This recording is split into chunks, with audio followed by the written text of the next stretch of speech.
Voy a compartir algunas reflexiones lo mejor que pueda. La verdad que quiero hacerlo con buena onda, sobre temas muy delicados, realmente muy delicados. Pero bueno, no puedo no escribir. Soy teólogo, me dedico a esto, y nunca aprendí a tragar sapos. ¿Mm? Tengo 56 años, soy sacerdote de Terramita. De nuevo, todo lo que voy a decir va a ir con muy buena onda. ¿Mm?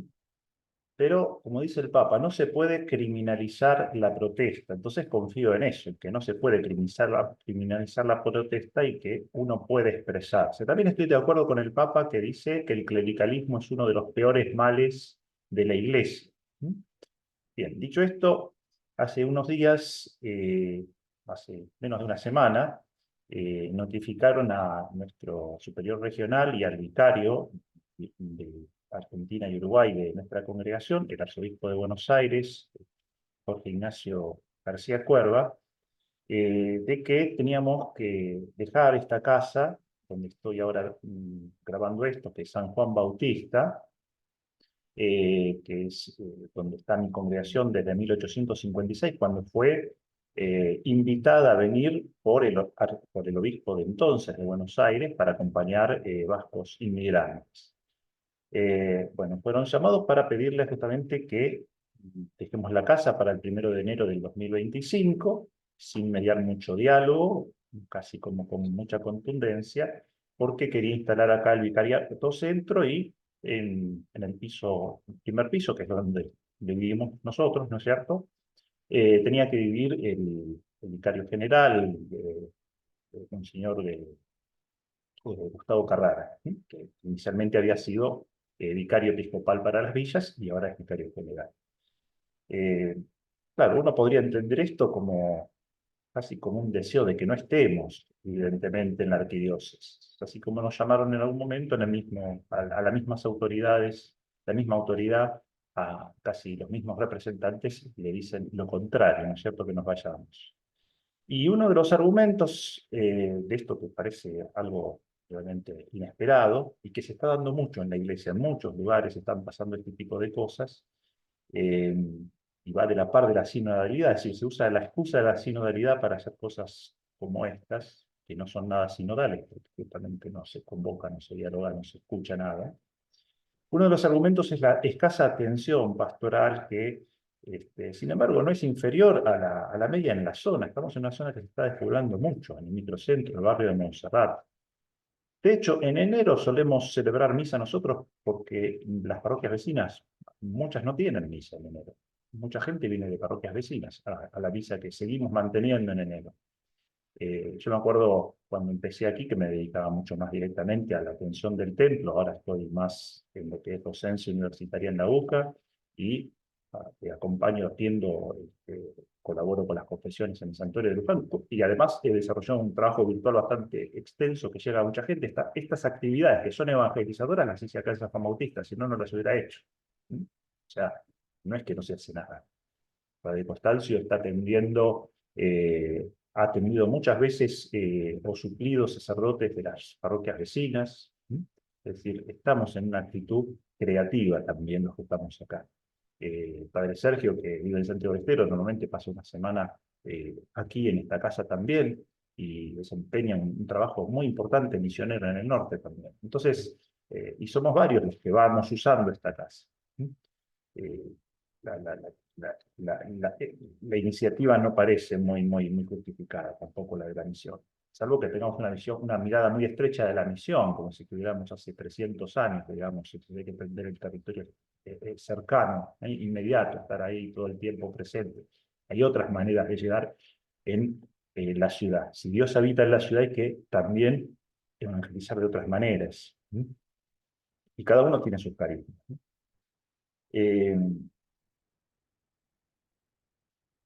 Bien, trato de seguir por donde dije. Uno de los argumentos es que la escritura la tiene el arzobispado, la escritura, no sé, pero el argumento de la escritura no es de la Sagrada Escritura de la Biblia, sino la escritura notarial. ¿Sí?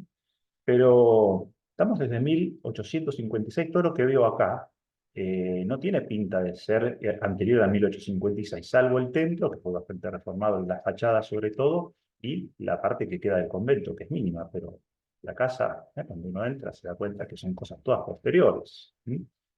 Y entonces a veces el argumento de la escritura, ¿no es cierto? Así como, como pasa un poco en el ámbito civil, en donde se cocinan en escribanías y se legitiman en juzgados,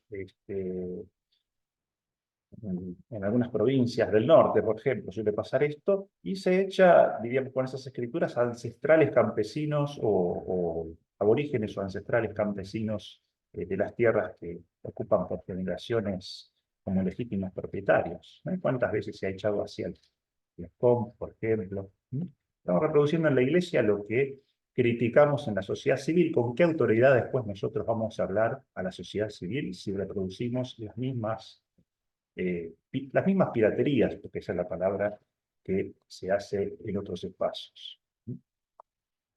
El argumento a veces es el de los bienes eclesiásticos, es decir, la idea de los bienes eclesiásticos es que, bueno, todo lo que produzca un religioso es bien eclesiástico. Ahora, yo digo, esas asimetrías no son discriminatorias. También todo bautizado es hijo de Dios. Todo lo que produce cualquier bautizado es bien eclesiástico. ¿Por qué? Los bienes de los clérigos diocesanos o un obispo muchas veces puede tener sus bienes particulares y si quiere puede prestarlos para familiares, puede hacer lo que quiere. Administra lo que no es suyo. Con lo de otros hace las cosas, pero no con lo propio. Los religiosos, todo lo que hacemos lo ponemos en las propias iniciativas. Yo he puesto durante muchos años todo mi sueldo acá en esta casa y en cosas de esta casa.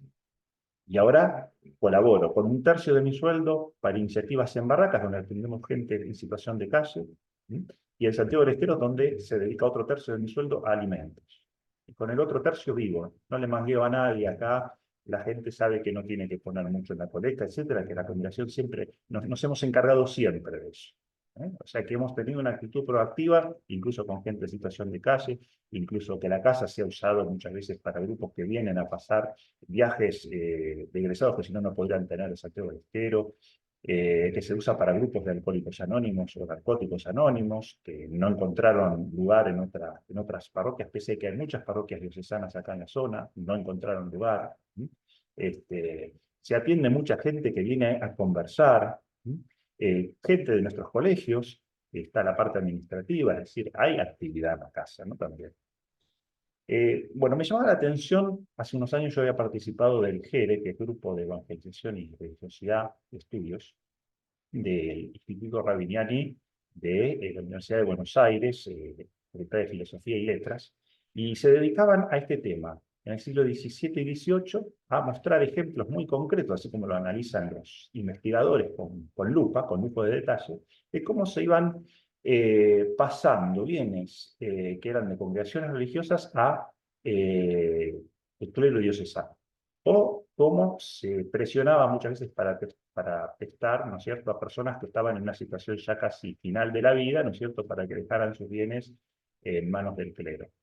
Eso a mí me chocaba mucho en esa época. Digo, no, esto está manipulando la historia, etcétera. Pero la verdad que cuando uno empieza a mirar un poco cómo se manejan las cosas, digo, por supuesto ahora todo es mucho más sutil, ¿no es cierto? Pero no va a ser tan así grotesco, ¿no es cierto? Pero y después me hacía pensar otra cosa esto, ¿no? Es decir, trato que tiene la vida religiosa así asimétrico, porque claro, los genocidios no empiezan por el genocidio, empiezan por una discriminación, empiezan por una manipulación de los bienes, ¿no es cierto? Pensemos un poco en la Noche de los Cristales, pensemos en Alemania de 1933, la situación de los judíos. Es decir, yo muchas veces me siento a la defensiva con el clero y sobre todo con los obispos, porque siempre los mismos temas me sacan de quién es esta casa, o estas casas, o esta propiedad, cuántos son, si tenemos casa en tal lugar, ¿no? Es decir, son siempre cosas, a ver, información funcional para seguir avanzando o para sacar beneficios personales, es decir, para tener un lugar donde ir si hay que hacer algún tipo de actividad, donde hospedarse, donde estacionar el auto, incluso. Estoy dando ejemplos muy literales, muy reales. Diríamos, incluso hasta para fines turísticos. Y me consta, porque lo escucho permanentemente, que esto está pasando en todo el mundo. ¿Eh? No es que pasa acá. Entonces, a ver, si los judíos hubieran reaccionado a tiempo en 1933, posiblemente muchas cosas no hubieran avanzado, ¿no? Eso lo sabemos. Con todos los genocidios pasa lo mismo. Hoy está muy controlada la información dentro de la vida de la iglesia. Muchas cosas no se pueden decir y ahora, gracias a Dios, tenemos estas alternativas en donde podemos expresar las cosas. Yo no me dedico a estos temas, ¿eh? Me dedico a otro tipo de teología más serena, pero bueno, a veces hay que expresar y salir al ruedo con los desafíos que se presentan. Decía que hay una noción muchas veces de la vida religiosa como si fuese el pueblo de la gleba, es decir, eh, se critica a las monjas clarisas que vendieron parte de esta manzana donde vivimos, en Alsina y Piedras, para construir un hotel porque se mudaron a Moreno, etc. Como que no pueden hacer eso con bienes eclesiásticos, como que estuvo muy mal. Ahora, las donaciones que pudieron recibir las hermanas es porque de algún modo hubo un testimonio de vida, etcétera, hubo un trabajo. eh, Se dedicaron muy en serio, fueron creíbles y por eso lograron un capital simbólico y por eso también tuvieron su contribución. ¿Eh? Entonces, está el derecho a que uno administre también lo que ha generado el trabajo, no solamente el derecho a recibir del gobierno ayudas para todas las refacciones que hacen falta. Los religiosos estamos muy acostumbrados a hacer por nosotros mismos, con nuestro trabajo, las reformas, no a pedirle a manguearle al intendente de turno, a veces con arreglos que no terminan siendo muy claros y escandalizan muchas veces. Pero lo feo de esto es que se considere de un modo servil a la vida religiosa, mucho más debe de pasar con la vida religiosa femenina, pero yo, como cura, el sacerdote religioso, me siento cura de segundo, permanentemente, yo lo digo, ¿no?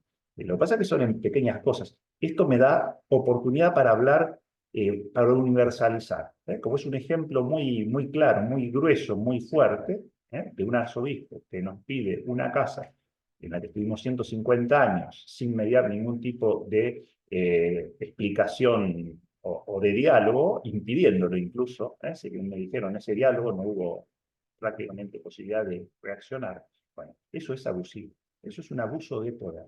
El abuso de poder es lo que después lleva a otras formas de abuso. Se legitima por un abuso de conciencia, a veces teológico, eh, eh, formación teológica muchas veces en los seminarios, la Facultad de Teología muchas veces ya va en esa línea, me parece esa mentalidad eclesiástica, por ejemplo, que tiene la Facultad a veces de Teología UCA, me parece. Eh, si ven que dejo de ir a la universidad o a Luján es porque seguramente le pidieron que deje de ir, que no ya no precisan tanto mi colaboración, mi contribución. Pero digo, ya desde los seminarios hay muchas veces esa formación clerical, eclesiástica, que es un mal para la iglesia en realidad, y que hace que se considere ya alguien que se ordena superior a cualquier otro sacerdote religioso, ¿no es cierto? Como si fuéramos nosotros suboficiales y están los oficiales, ¿no? Como si fuera el ejército. Bien piramidal, bien piramidal. Todo lo contrario de la pirámide invertida de la que habla Francis. Este, Estoy tratando de expresarme lo mejor posible, no dejar ningún detalle sin decir, que este video circule, que haga hablar, que genere procesos sinodales en serio, que no se hable solamente del hecho sinodal, sino que haya sinodalidad de hecho. Entonces, que se hablen estas cosas. Si en alguna cosa soy impreciso, me equivoco o estoy diciendo barrabasadas, estoy totalmente dispuesto a pedir disculpas, a corregirme. En la rapidez puede ser que alguna cosa sea un poco imprecisa, pero en términos generales es lo que quiero expresar y lo que vengo madurando hace muchos años. Decía entonces que se considera la vida religiosa como mano de obra barata, ¿no? Y que se manipula, y fíjense cómo eso va generando un genocidio de la vida religiosa, cómo va achicando las posibilidades, porque evidentemente es algo que es muy incómodo. Para las hermanas me imagino que más, y para las monjas de clausura debe ser dramático. Dramático. Porque esto parte de nuevo, de un convento que era de monjas de clausura, ¿no es cierto? Eh, no la casa donde vivimos nosotros, que fue construida por la congregación. Bien, Esto, por supuesto, no anula otro tipo de consideración que es más interna de la congregación y en donde una congregación puede discernir y darse cuenta de que, bueno, ya no está utilizando un espacio como debería. Yo mismo he propuesto desde hace ya muchos años que la planta baja de esta casa, Alcina y Piedras, se ceda al arzobispado, etcétera, para una función pastoral más amplia, que no la estamos usando tan suficientemente, o si se podría usar un poco más. Y además es como un peso, porque en realidad hoy es más ágil trabajar con menos cosas, o sea que yo me sentiría más cómodo personalmente sin la planta baja. Pero este primer piso se usa y mucho, ¿no? Y además no hay derecho a una expropiación injustificada. ¿Sí? Pero ese es otro tema. Las decisiones que se toman en las congregaciones para desprenderse de cosas que realmente no son tan necesarias, y además una congregación como la nuestra que dice que no necesita obras propias, sin obras propias, más bien colaborar en la vida de la iglesia en diferentes espacios, que es lo que creo que estamos haciendo muchos dentro de Betarrama. Estamos haciendo esa vida misionera inculturada, inserta en diferentes espacios. Pero también yo creo que con esa libertad profética, con ese fervor del espíritu, ¿no es cierto? Uno tiene que tener ese derecho de poder expresarse y hablar, sobre todo cuando no encuentra espacios para hacerlo como más directamente. Y creo que este es un buen espacio que hace que pensar, de nuevo, con caridad, ¿no es cierto? Eh, yo me acordaba del tango Gira Gira, ¿no? Cuando uno ve algunas iniciativas de este tipo que parecen como abusivas por parte de los obispos, sobre todo, que meten mano en la lata, digo, o que calculan tanto la política, el rédito, ¿no es cierto? A veces algunos clérigos de curiales, aunque no estén en curias. Eh, Me acordaba del tango de Gira Gira, donde decía, verás que todo es mentira, verás que nada es amor. Que al mundo nada le importa, en realidad. Me generaba un cierto conflicto casi de fe. Digo, mira, esto es así realmente, ¿no? Es decir, está como mucho más metido en la vida de la iglesia, el abuso institucional, el tema del poder, porque te va tocando de cerca, lo vas viendo. Entonces, este, bueno, yo esto lo pongo como un aporte, ahora que estamos muy cerquita del sínodo de la sinodalidad, justamente para que contribuya también un poco a la reflexión, para quien escuche, por supuesto, no tengo muchas pretensiones con este videíto, y porque también dentro de poco hay un congreso latinoamericano de la vida consagrada, el quinto, que se va a realizar en Córdoba, ¿no es cierto? Y uno de los temas que está como muy fuerte es el tema de los abusos. Bueno, recen por mí, rezo por todos los que vean este video y de nuevo, va con muy buena onda, estoy diciendo cosas que tengo maduradas hace mucho tiempo y estoy muy dispuesto a conversar con quien sea estos temas y a dar razones de mi esperanza. Que tengan todos un buen día.